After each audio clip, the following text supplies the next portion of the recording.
Clarity on Fire, a podcast for people who know what they don't want out of their life and career, but aren't sure what they'd rather be doing.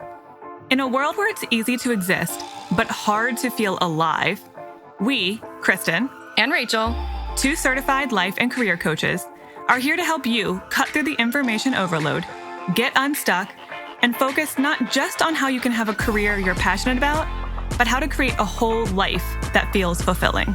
So join us here, where we serve up inspiration and down-to-earth wisdom in a way that only 2 best friends can. We want you to experience the relief of knowing that, yes, you're allowed to want more out of your life and career. And no, you don't have to wander through the dark anymore. Our job is to light the fire that shows you the way. Let's go.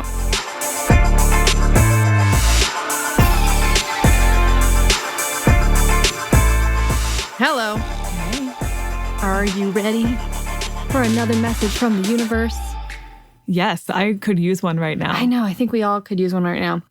We are going to do this one, and then we're going to do one more 2 weeks from now. And then we're going to go back to like our normally, once we kind of hit June, the world is slightly starting to open up again. I don't know. We'll see. But we're going to go back to our normal podcast schedule after that, which means usually not having an episode every Tuesday, but instead every other Tuesday. But sometimes we will randomly do a message from the universe. But I kind of prefer to do it randomly because I think it's more fun to just be like, open your podcast thing and be like, oh, today, and it feels even more relevant. Like, oh, wow, I really did need one right now. But every other week, it's very regular. We're going to like spice it up a little for you. Yeah. 2 people really known for being spontaneous and spicy. I mean, I can be spicy in my opinions, but not necessarily in my routines. No. Very, very predictable. Okay, so you know the drill. I have my cards. Unfortunately, I did order a new deck, but it didn't come yet. Well, so we'll have that one for the next last time. Reading. Not the last one ever, but just the last one in this series. For a while. But so I went back to the old standby, this vintage wisdom deck. So you recall what we do. Gonna split it into 3 little mini decks, and then you're gonna think about, honestly, you don't have to think about what you want to get a message about. You can literally just have a completely blank mind if you need to, and just pick a position, left, right, or center. Whatever pops into your mind first, that's the one. And then just get a message. If you want a take on a specific thing you're going through, great. Think about that. Pause if you need to. But I don't actually feel like you need to do that. I'm just going to get whatever message it tells me. Yeah, that's user choice. All right, let's start with left, because, again, I can't start in it. I'm not going to go in a random order. No, we read left to right. This is it's weird to do it any other way. Okay. Oh, truth. So this is like 2 women, almost like mirror images of each other, like looking at each other. They're both holding a sword or something. They look almost Egyptian, but I could be wrong about that. And then there's like an eye overlooking both of them. Kind of ominous third eye situation. Very symbolic. Okay, let's hear what that's about. In front of a dramatic sky, this card shows a mirror image of a warrior woman meeting her own reflection. With swords drawn, it seems conflict may be near, but the all-seeing eye of truth presides, serving as a poignant reminder of what is done to another is ultimately done to yourself. Mm-hmm. The double-edged sword, capable of separation and liberation, symbolizes dual powers of nature, such as life and death and victory and defeat. Like a sword, truth is a sharp instrument worthy of the greatest respect. Depending on how they are wielded, both have the ability to destroy or heal. Only the maturity and wisdom of the user determines the outcome. In tarot, the suit of swords represents navigation of thought and the unseen realm of the mind. But when it comes to the application of truth, the unruly mind cleverly justifies all manner of things and distracts us away from our alignment to love. Fear poses many challenges along the path to discovering the liberation of truth. Reactions of others, guilt, and insecurity distract and rob us of the opportunity to clearly identify the truth of the matter. The presence of this powerful card is a call for authentic freedom. Bravely face your fears, step into the light of love, and examine the essence of the situation. Rather than facing facts, perhaps you've been in a state of avoidance. If this is the case, it could be a reminder to sort the wheat from the chaff so you can clearly see to move beyond the gravitational pull of old patterns. You may also be searching for the reality behind your relationships to others, or the deeper meaning of life and your place and purpose in it. Seeking the truth is a worthy quest on any level and can provide a significant opportunity for liberation and growth. See where this card falls within your spread, as the surrounding cards help provide context to understand how truth applies to you at this time. Okay, so it was the first one. So we'll see how that connects to potentially some of the others. I just like there's a lot in that. That was long. Very symbolic, too. A lot of the mirror images and the sword cutting, but also liberating. The understanding that what you do to someone else, you do to yourself, is a hard thing for some people to acknowledge and take responsibility for, but is one of those tough love type things that you have to swallow every now and then. This whole card feels a little tough love. You have to tell the truth. You have to see the truth.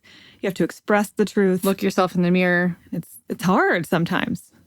All right, let's see what the next one is. All right, so center card is Union. So this is a very beautiful, they're all beautiful. She almost looks like she's in India. She has kind of traditional, almost garb, and she has a lotus on her head. And she's sitting in an outdoor sort of, I don't know, temple or fountain or something. We'll see what they say. Okay. A tantric goddess sits within an ancient temple of worship. Tantric goddess. Okay, continue. She's filled with ecstasy of divine union, which permeates the room in a rainbow of hues radiating from her aura. All the colors of the chakras are present. The goddess wears a pink lotus flower, symbolizing transcendence in Buddhist culture. The lotus thrives in muddy water, yet reaches beyond the murky depths for the light, emerging as a perfect bloom. Whether you seek spiritual union from within or a physical connection with another, the search is to rise above the surface of illusion toward the light of divine understanding, and that's a worthy goal. We often seek the missing part of ourselves in others, only to be met with disappointment. This craving can drive many to addiction, forever searching for the elusive other in the realm of extremes. Through the relentless cycle of trial and error over lifetimes, we can learn to love and accept ourselves just as we are and loosen our attachment to outcomes. Meditation and sincere self-inquiry help steer you toward a deeper meaning of union by allowing it to emerge naturally within, like the lotus bloom rising from the depths. The appearance of this card plays a significant role in your question and calls you to take comfort in the encompassing presence of union. The thoughts, values, and exchanges you seek to cultivate offer vital clues about how you perceive and experience the basic need. Notice any areas of resistance where energy is blocked. Now may be a good time to address and release buried feelings or preoccupations with the transforming power of union's connecting frequencies. Union suggests the possibility of a new relationship, special friendship, creative project, or meditation. The entwining of the divine energy of union seeks authentic expression. The heavenly energy represented by this card could also signify the answer to a prayer. This was my card. I picked this today. Me too. Oh. Yeah. Weird. I think I've always liked the symbol of the lotus because of the fact that it blooms above the water, but it's rooted in muddy under. Yeah. And that definitely sort of has a spiritual connotation. Mm-hmm. And I like that this is about possibilities of union in a lot of ways, in the physical realm and the spiritual realm, with yourself even. Not looking outside of yourself for other things to fulfill you. Meditation was also mentioned multiple times in this one. So whoever got this one, maybe you and I need to be meditating more. Probably needs that reminder. Okay. I'm curious to see. I already see some similarities, but I want to see what the third one is and then kind of do a bird's eye view too. All right. So the third and the right one is listening. Oh, I've gotten this one so many times when I do it myself, but we haven't had it on the podcast yet. So it's like this beautiful red-haired woman sitting in a forest with lots of birds surrounding her, and she's just quietly contemplating life. Okay. A solitary winged maiden reclines in the canopy of a woodland glade. Her resplendent wings turn inward as she purposely takes time to engage in listening to the songs of her feathered friends, the birds. I just have to pause. Like, the descriptions of these are so beautiful. They're a lot of purple prose, but I don't mind it. Yeah, it's over the top, but in a way that I'm down need with. It to be over the top. In this modern age, more and more emphasis is placed on the role of speaking out, but few people take time to truly give of themselves by practicing the forgotten art of listening to one another. The deeper implication means we have forgotten how to listen to ourselves, the wisdom which comes from our heart and our connection to nature. An old Italian proverb says, "From listening comes wisdom." When we truly listen, we can learn a great deal. In times of crisis, we seek out wise people, those who, by virtue of listening, have earned the right to be heard. That's good. In addition to listening to others, this intimate art develops a willingness to listen within, to the ever-present forces of the conscience of the soul, and to the voice of Mother Nature. There is no place for loneliness if we allow ourselves to truly listen to inner wisdom. By drawing this card, the higher power urges you to be open, responsive, and present in your approach to life. By listening carefully, you will not only gain new insight and perspective, but also bequeath others with one of the most precious gifts of all.